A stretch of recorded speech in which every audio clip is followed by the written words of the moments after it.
Belum muncul ini. Oke teman-teman semuanya, Assalamualaikum warahmatullahi wabarakatuh ya. Teman-teman perlu tahu ya, memang sudah kenal juga ya sama Robert gitu ya. Malam tadi ya dia naik ke tempat saya mau ajukan diskusi sama dia. Karena ada pertanyaan tentang masalah ajaran. Ya betul, yang kita bahas itu adalah masalah kitab, yang mana di dalam kitab itu ada ajarannya. Nah, standar dari kitab suci itu seperti apa? Ini juga akan kita bahas pada malam hari ini. Yang namanya kitab suci pastinya berisi firman Tuhan 100%, tidak ada ya teman-teman semuanya dari ideologi orang lain masuk ke dalam kitab tersebut. Nggak ada. Jadi kalau untuk jadi pedoman hidup ya, itu nggak boleh berubah-ubah gitu kitab. Dan kitab ini pasti juga ada bahasa sumbernya. Kan kayak gitu. Contoh nih ya, Al-Quran di Indonesia sumbernya bahasa Arab. Terus juga ya Kristen. Nah, Kristen sumbernya dari bahasa Yunani. Jadi untuk membuktikan bahwa ajaran kita itu benar ya teman-teman semuanya, kita harus ambil dari sumbernya. Apakah sudah betul terjemah? Nah, itu dulu yang patut kita pertanyakan. Maka dari itu ya teman-teman semuanya, Al-Quran mengatakan qalallahu ta'ala di Quran surah Al-Hijr ayat 9 ya. Di situ Allah katakan inna nahnu nazzalna dzikra wa inna lahu lahafizun. Sesungguhnya kami yang menurunkan Al-Quran dan kami pula yang menjaganya. Terbukti sampai sekarang kitab kita satu harokat saja atau satu titik aja itu berubah, ributnya seluruh dunia. Kan kayak gitu. Nah, itu yang namanya kitab suci, ketetapan dari Tuhan. Bukan kitab yang bisa tahun depan keluar lagi, tahun depan keluar lagi, tahun depan keluar lagi. Lalu mau yang mana kan diikuti kayak gitu. Masa terjemahannya salah melulu? Gak ada benar-benarnya, gak ada habis-habisnya dari dulu, kan gitu.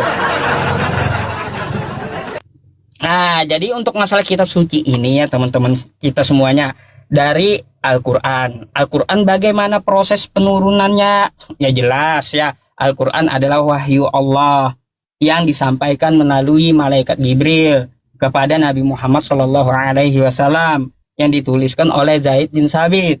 Nah, kan kayak gitu, ada 4 gitu penulis dari Al-Quran tersebut. Itu sudah ketahui bersama. Jadi prosesnya seperti itu untuk kitab Al-Quran. Lalu kitab kawan kita ini nanti seperti apa gitu? Sumbernya bagaimana? Nah, ini yang patut kita pertanyakan.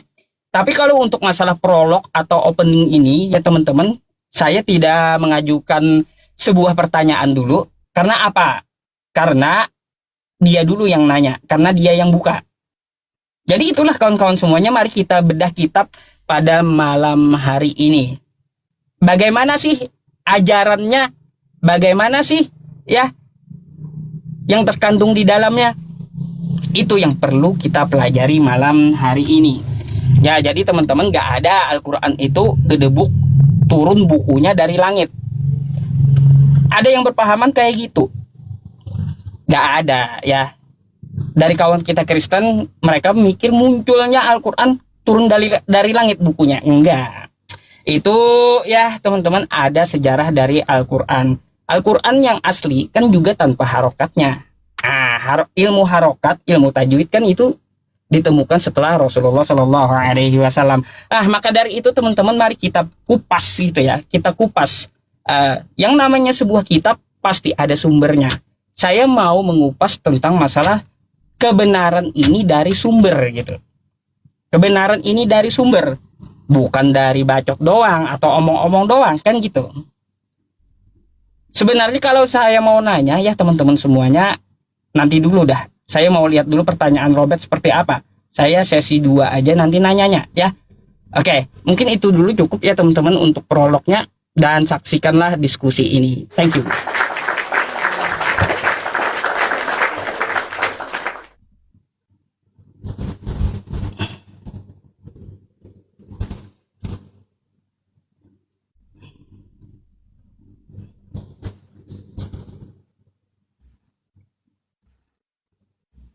Oke ya.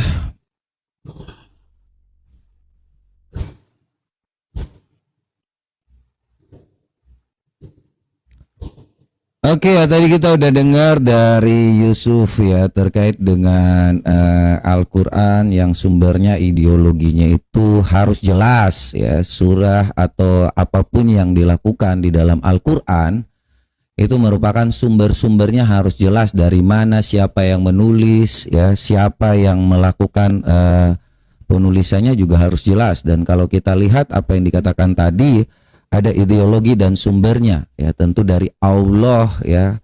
Tetapi kalau kita melihat Al-Qur'an di sini kan banyak ya yang namanya Quran ini kalau kita lihat ya.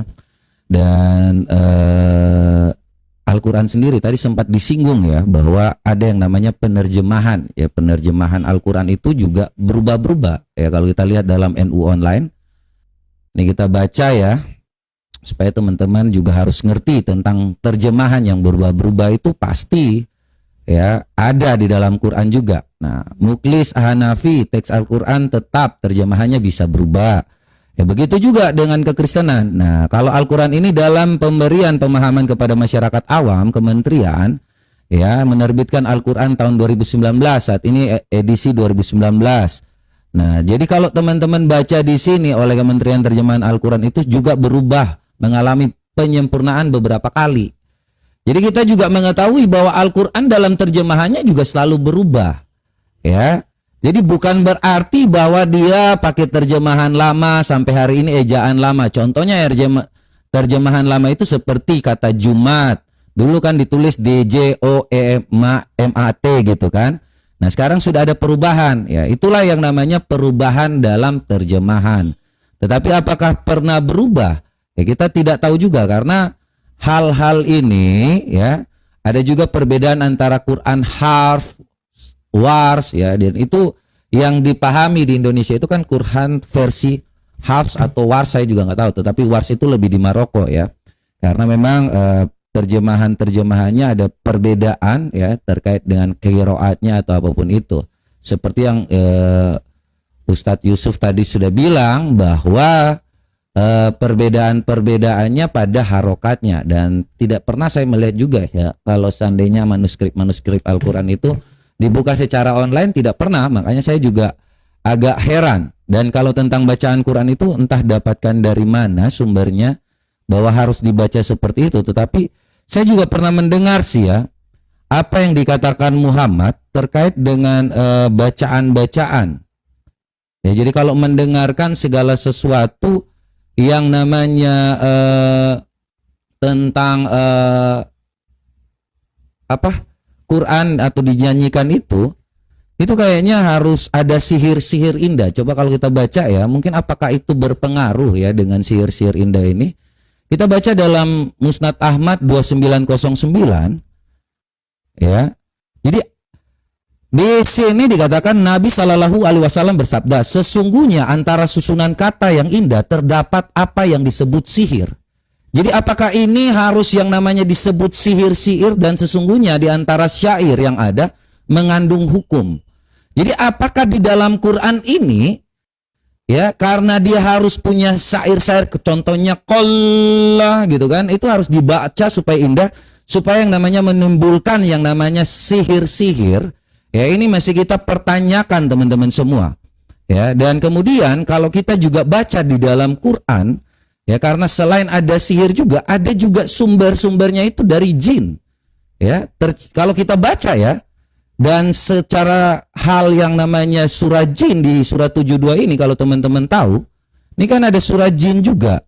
Nah, ini juga merupakan sumber pengetahuan orang Islam ya, karena jin itu yang mengatakan bahwa ya di dalam ayat ketiganya surah jin ayat ketiga, kita langsung aja, dan sesungguhnya ya maha tinggi Allah tidak beristri dan tidak beranak. Nah di sini ada pengetahuan tentang yang namanya sumbernya dari bangsa jin.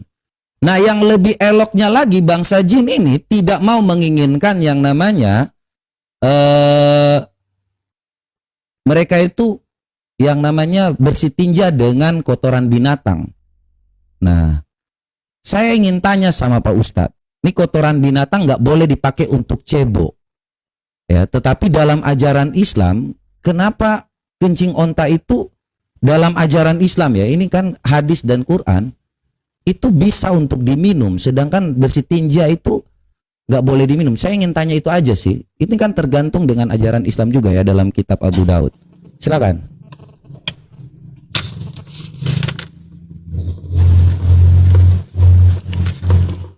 Belum.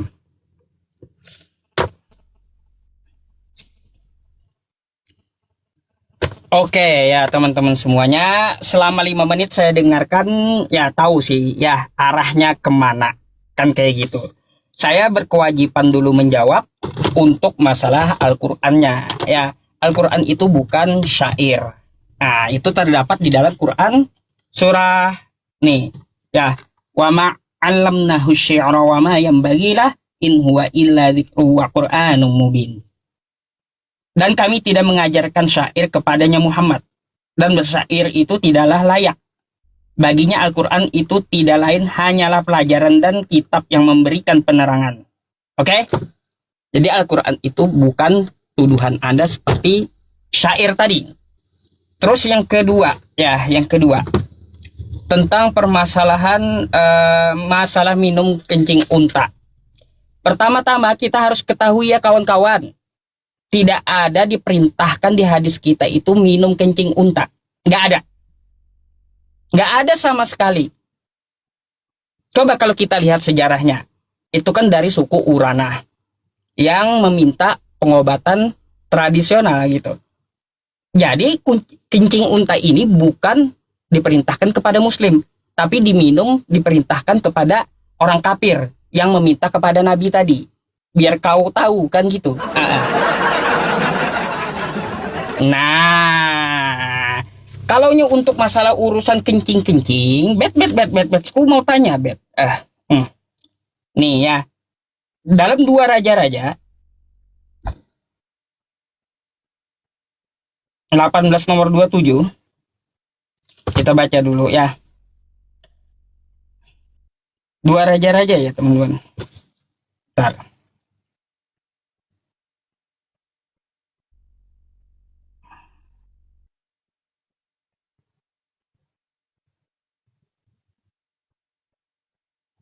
Sebentar ya, saya buka data dulu.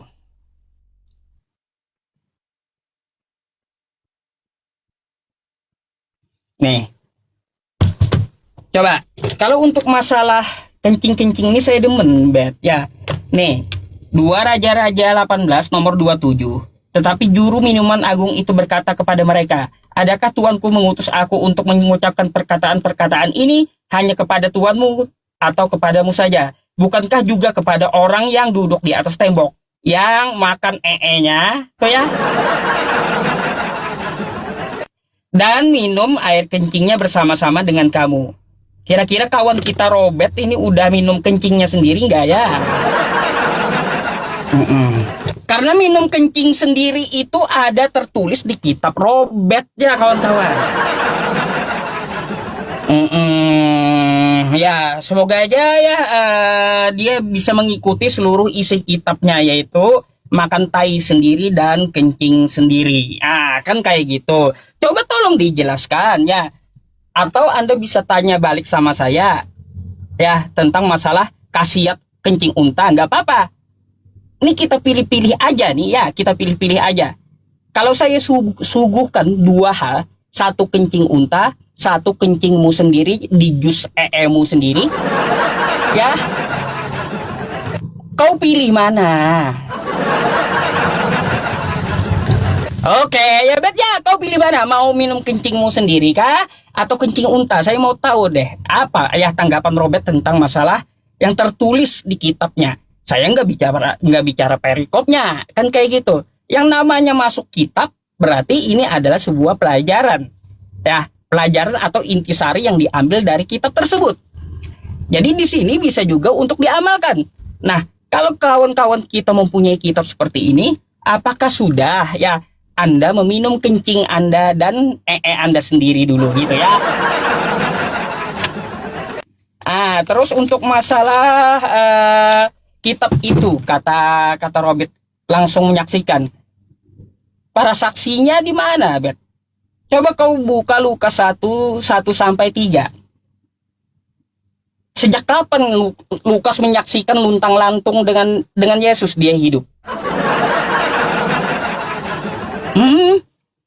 Katanya kitab yang benar itu langsung menyaksikan. Sejak kapan Lukas itu ketemu Yesus? Saya mau tanya dulu, karena Lukas 1-3 ya, di situ dikatakan kitabmu dari hasil kesaksian dan penyelidikan Lukas.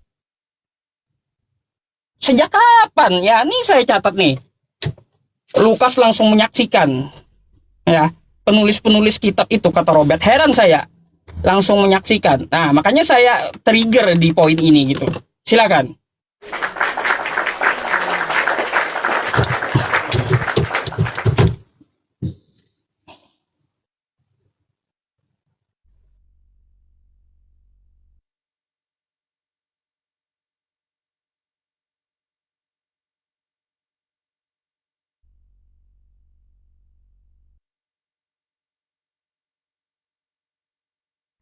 Oke, sorry. Tadi saya sudah mendengar ya terkait dengan ini, langsung aja ya. Jadi, tetapi juru minuman agung berkata, Tuanku mengutus aku mengucapkan perkataan-perkataan ini, Tuhan, kepada duduklah ya sambil minum. Jadi ini kalau teman-teman mengerti tentang apa yang disampaikan ini, di situ adalah tentang pengepungan yang terjadi kepada bangsa Israel. Jadi kotoran-kotoran itu adalah mereka akan bagaimana nanti kelaparan. Ya, jadi bukan berarti bahwa hal-hal seperti ini terjadi kepada kita, dan ini bukan perintah, teman-teman. Ya, ini sama seperti Yehezkiel 4 ayat 12. Di sini pengepungan kota, lambang pengepungan kota. Jadi yang disampaikan ini supaya bangsa Israel itu taat kepada kepada Allah. Nah, termasuk juga ini. Jadi bukan berarti bahwa kita disuruh untuk hal seperti itu. Yerusalem dikepung oleh Sanherib. Jadi tidak ada di situ yang namanya menyuruh untuk kita sebagai orang Kristen yang namanya melakukan hal itu, tetapi mereka akan mendapatkan kelaparan. Jadi contohnya seperti yang dikatakan di dalam 12 ini, makanlah roti jelal yang bundar dan engkau harus membakarnya di atas kotoran manusia yang sudah kering di hadapan mereka. Ya, di sini ya yang dikatakan di sini, aduh Tuhan, ya ini kejawab Yehezkiel, Tuhan Allah, sesungguhnya aku tak pernah dinajiskan dari masa mudaku sampai sekarang, tak pernah ku makan bangkai dan binatang buas, lagi pula tak pernah masuk ke mulutku. Lalu firman-Nya, lihatlah kalau begitu, aku mengizinkan engkau memakan kotoran lembu dan gantilah kotoran manusia dan bakarlah rotimu itu sendiri. Artinya mereka dalam pengepungan itu, mereka akan tersiksa parah. Jadi ini bukan tentang ajaran nanti seperti apa, tetapi tentang kejadian itu. Tuhan mau supaya mereka taat kepada Tuhan. Bukan yang namanya untuk makan nanti seperti sampai hari ini. Dan terkait dengan yang namanya Lukas, ingat ya, tadi saya sudah bilang, karena itu ya, yang namanya diselidiki, tentu mereka bertanya melalui penyelidikan, bertanya apa yang tadi disampaikan dalam 1 Yohanes 1, ya, jelas di situ ya, yang telah kami saksikan. Dan siapa yang disaksikan di situ? Ya tentu adalah hal-hal yang disampaikan kepada yang diselidiki. Jadi mereka menuliskan, jadi satu saksi itu bukanlah saksi ya. Saksi itu kalau di dalam Kristen, perempuan pun dianggap sebagai satu saksi. Ya, bukan sebagai otaknya setengah. Ya, makanya Lukas bertanya kepada Maria, tentu itu juga dijadikan saksi. Ya. Nah, kalau hal-hal yang dikatakan di dalam Islam bahwa perempuan otaknya setengah, nah itu tidak dipakai. Kalau perempuan itu tidak dapat dilakukan suatu hal yang namanya kesaksian. Nah, terkait dengan apa yang disampaikan oleh si Yusuf tadi, kalau kita baca ya, bahwa tidak pernah diajarkan untuk minum kencing onta. Tetapi Muhammad di sini kau tidak percaya dengan apa yang dikatakan oleh Muhammad apa bagaimana ya? Nih kita baca 2545 ya. Jadi Muhammad di sini ya yang mengatakan bahwa air kencing onta itu adalah obat. Nih ya baca ya, Rasulullah Shallallahu Alaihi Wasallam bersabda, sesungguhnya dalam kencing onta dan susunya mengandung obat bagi penyakit di dalam perut mereka. Nah, kalau yang dikatakan di sini bahwa Muhammad tidak boleh yang namanya ya, mereka itu cebok pakai yang namanya kotoran hewan. Tetapi kalau yang namanya minum kencing, ini sama seperti jin juga. Telah datang utusan dari bangsa jin, Rasulullah Shallallahu Alaihi Wasallam seraya berkata, wahai Muhammad, laranglah umatmu bersitinja dengan tulang kotoran binatang atau arang, karena sesungguhnya Allah menjadikan rejeki bagi kami, ya, pada hal tersebut. Tetapi kau nggak boleh cebok pakai yang namanya kotoran hewan, nggak boleh cebok pakai kotoran binatang. Nah, tetapi kalau minum makan boleh. Ini ya. Jadi kalau Muhammad menyarankan untuk yang namanya minum kencing onta, memang tidak diperintah, tetapi Muhammad di situ mengatakan sesungguhnya kencing onta itu mengandung obat. Ya, jadi ini pertanyaannya, apakah Islam itu sama dengan bangsa jin? Ya, bahwa mereka makan dan minum yang sama. Karena ini minum kotoran juga ya. Ini kotoran loh, ya, silakan dijawab.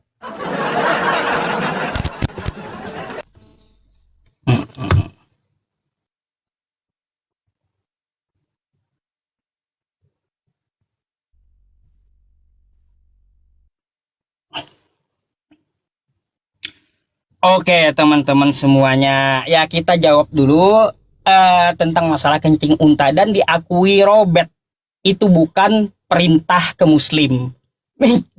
Minum kencing unta itu. Ya, terima kasih, Bet. Ya, tepuk tangan.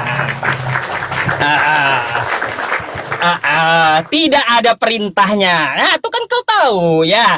Artinya apa? Tidak ada perintahnya kepada muslim untuk meminum kencing unta. Pinter, ya, pinter. Jadi siapa yang disuruh minum kencing unta sebagai obat tadi? Orang kafir, ya.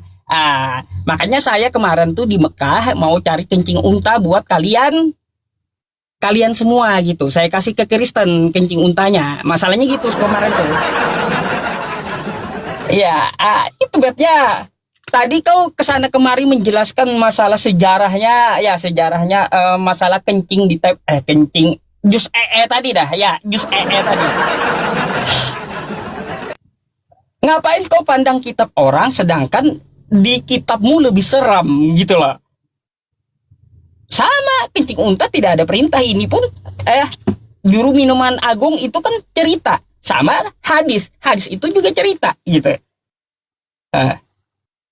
Cerita hidup Nabi kan kayak gitu. Terus tadi kau katakan perempuan muslim otaknya setengah. Baik, masih bagus perempuan muslim otaknya setengah daripada Kristen yang kagak punya otak, duet.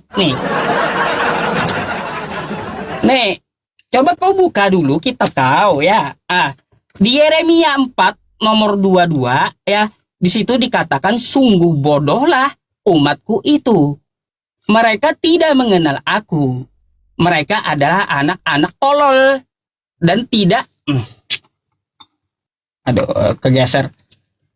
Anak-anak tolol dan tidak mempunyai pengertian. Gak punya akal dia, Bet. Ya. Nggak ada otaknya. Mereka pintar untuk berbuat jahat, tetapi untuk berbuat baik mereka tidak tahu gitu. Jadi masih ada ya, masih mending perempuan muslim otaknya setengah daripada yang kagak punya otak sama sekali gitu loh. Ya, masih mending itu ya. Gak heran kami ya sama kalian semua bahwa kalian kena teman-teman.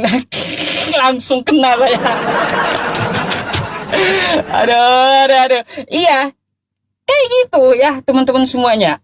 Coba kalau kita lihat kitab Robert. Lebih baik perempuan yang otaknya setengah daripada yang kagak punya otak sama sekali gitu. Itu Bet. Ya, aduh teman-teman, saya kena report ini, kena pelanggaran saya. Gak apa-apa, nanti saya akan live ulang lagi dan akan tetap masuk kepada Robert ya, kembali gitu kita live ulangnya. Gak apa-apa. Tentang masalah Bible ya, Robert, tentang Lukas tadi. Lukas.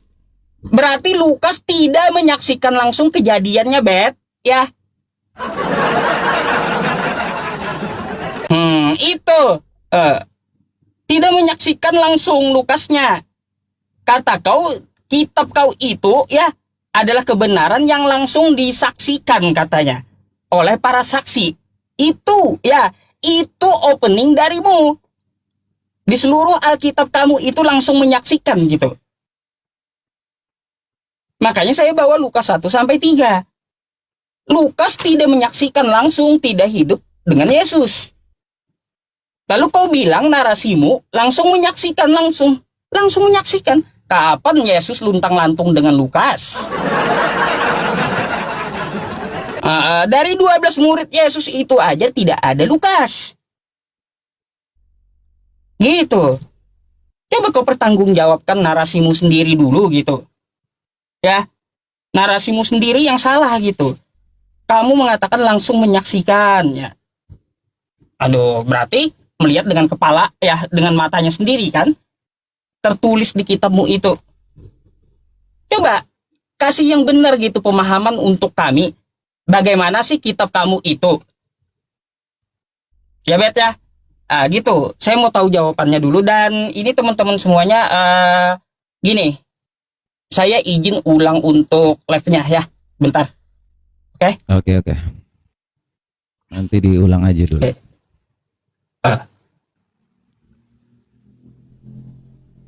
Perungkap nanti kita. Kau juga kena nanti PK sama saya. Pergi kau. Makanya jangan ngomong jorok. Nanti kau balik lagi nih. Ini baru saatnya ini. Ini jangan kabur dulu lah. Itu baru pembukaan pertanyaan tentang jin ya, kencing onta. Jadi sudah saatnya ini kau balik lagi nih yang ku mau jawab ini.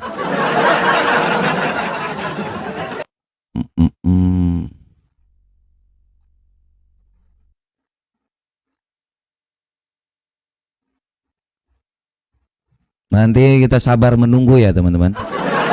Kita musik sebentar dulu.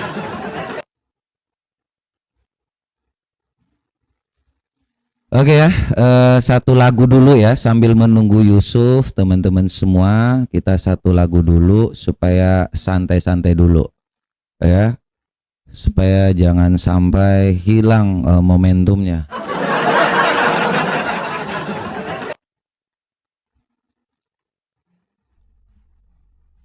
Oke ya, satu lagu. Kondo mengajari, cebok harus pakai 3 ginjal. Mokondo mengajari, selalu mencukur bulu jari.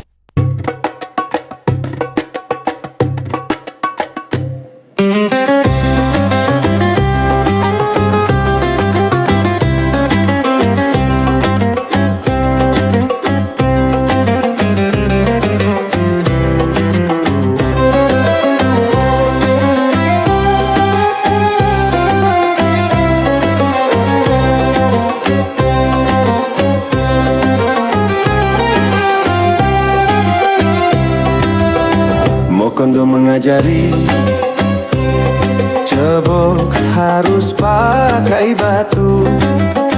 Mokondo mengajari, selalu mencukur bulu jambi. Mokondo mengajari, kalau kencing itu harus salto. Mokondo mengajari, masuk toilet dengan kaki tengah. Mokondo bersabda,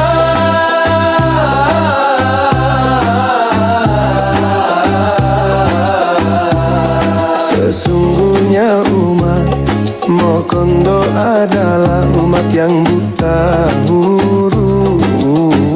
Mokondo bersabda.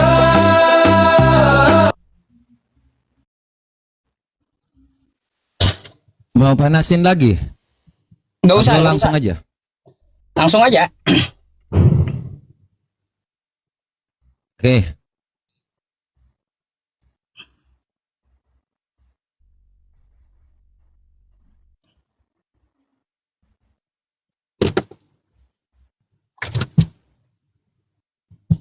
Oke, tadi kita dengar Yeremia 4 ayat 22. Ya, jadi teman-teman semua kalau Yusuf membaca Yeremia 4:22 ini dipikir bahwa kita yang disebut umat seperti itu. Ya, padahal di sini kalau dikatakan bahwa kita itu adalah umat yang bodoh, kita kan percaya kepada Yesus Kristus. Yang bodoh itu yang tidak percaya. Yang bodoh itu adalah orang yang tidak percaya kepada Allah yang hidup, Allah yang benar, Allah yang mengasihi kita semua. Ya. Jadi bukan berarti kita adalah orang bodoh, beda dengan umat Islam yang mengatakan kepada perempuan itu akalnya setengah. Ya, perempuan ibu kau katakan otaknya setengah. Ya. Bagaimana itu segala sesuatu kau dilahirkan oleh seorang perempuan tapi dikatakan otaknya setengah. Itu hal-hal yang teman-teman harus pikirkan ya. Bagaimana Anda dilahirkan dari seorang perempuan tapi dikatakan dalam yang namanya Muhammad mengatakan bahwa perempuan itu tanda bahwa perempuan itu otaknya setengah. Anda harus memahami itu. Di-mute dulu Ustaz. Ya, supaya kita tidak ke distract. Dan terkait dengan yang tadi, saya sudah menjelaskan ya, terkait dengan Yohanes 1 Yohanes ayat 1 tadi. Jadi sejak semula Anda dengar ya. Nih, dengar apa yang dikatakan di sini ya. Apa yang telah sejak semula yang telah kami dengar, yang telah kami lihat dengan mata kami, yang telah kami saksikan, dan yang telah kami raba dengan tangan kami tentang firman yang hidup, itulah yang kami tuliskan. Jadi dalam penyelidikannya tentu mereka bertanya juga. Apa yang disampaikan tentunya dikonfirmasi antara para rasul yang satu dengan rasul yang lain. Yang telah mereka dengar dari siapa? Dari orang-orang yang menyaksikan. Ya, jadi bukan semua orang di situ mengikuti setiap hari di sini. Tidak, ketika waktu mereka yang mengetahuinya, mereka membicarakan itu dan mereka mendengar dari yang lain dan sumber-sumber itu disaksikan juga. Jadi bukan yang namanya caranya seperti itu, seperti yang kau pahami bahwa mereka, contohlah, dari pandangan setiap orang yang berbeda, itulah yang mereka tuliskan.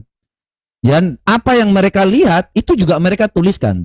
Terkait dengan apa yang berbeda, itu tergantung dari sudut pandang. Anda lihat 6 dari mana, ya ini contoh lah analoginya. Anda lihat 6 dari sisi mana, maka dituliskan 6. Kalau Anda dilihat dari sisi terbalik, dituliskan 9. Makanya itulah kesaksian, tetapi tidak mengurangi konteks yang ada. Nah, terkait dengan apa yang tadi sudah disampaikan, ya saya kira Anda harus memahami apa yang dituliskan itu merupakan hal yang mereka selidiki dan mereka ketahui secara bersama.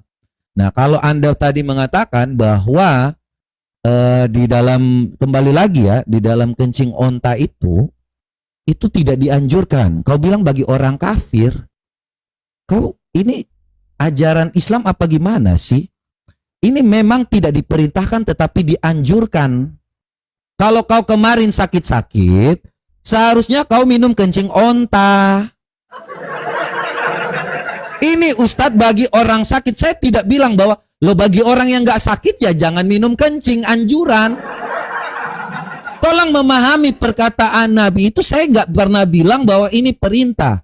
Tetapi bagi orang sakit, di mana orang sehat apakah boleh minum kencing onta?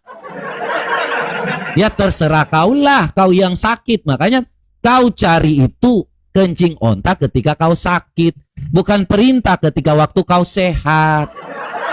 Makanya saya bilang anjuran.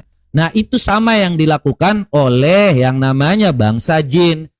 Ketika Muhammad disuruh oleh bangsa jin supaya jangan cebok pakai batu. Ini sumber-sumber Islam ini berasal dari bangsa jin.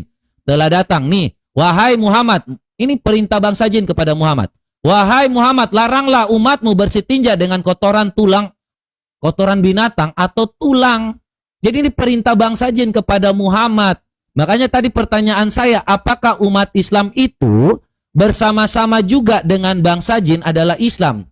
Karena memang ada surah di sini, surah jin mengatakan bahwa jin juga yang namanya nih ya, juga nih, dan sesungguhnya ini surah jin ya, hamba Allah Muhammad menyembah ya, melaksanakan salat berdesakan dengan bangsa jin ini. Makanya saya tanya sekali lagi, apakah umat Islam itu ya makanannya sama dengan bangsa jin? Itu pertanyaan saya. apakah sama atau tidak? Silakan. Sebentar, ini saya lagi yang kena. Ya, saya reload dulu ya. Suaramu nggak ada, suaramu nggak ada. Cek. Nggak,